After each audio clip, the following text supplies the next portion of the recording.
প্রথমবার জাতীয় পুরস্কার জয় শাহরুখ রানী বিক্রান্ত মাসের। সেরা অভিনেত্রী রানী মুখোপাধ্যায় কিং খান পেলেন সেরা অভিনেতার পুরস্কার।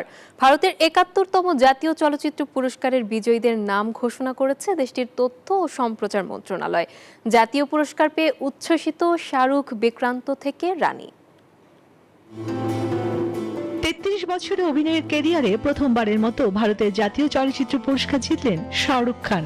জওয়ান সিনেমার জন্য সেরা অভিনেতার পুরস্কার তার হাতে তুলে দেন রাষ্ট্রপতি দ্রৌপদী মুর্মু। পরপর কয়েকটা মুভি ফ্লপ, জিরো মুভি করে একেবারে ক্যারিয়ারে তলানিতে নেমে গেল শাহরুখ খান। 2018-19 সালের কথা বলছি। জিরো মুভিতে শাহরুখ খানের সাথে অভিনয় করেছেন আনুষ্কা শর্মা, ক্যাটরিনা কাইফ। তবে জিরো মুভির গানগুলো দর্শক প্রিয়তা পেলেও সুপার ফ্লপ মুভি।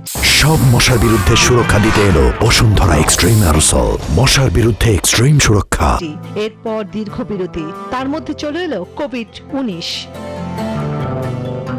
হঠাৎ করেই 2023 সালে জওয়ান, পাঠান পরপর দুটি মুভি মুক্তি দিয়ে রেকর্ড ব্রেক করলেন, আয় করলেন কয়েকশো কোটি টাকা।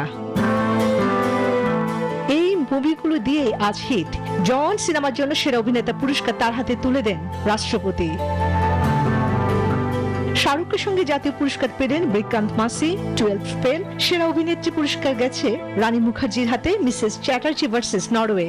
জাতীয় পুরস্কার পেয়ে উচ্ছ্বাসিত শাহরুখ, বিক্রান্ত থেকে রানী। তাদের একসাথে সেলফি সোশ্যাল মিডিয়ায় ভাসছে।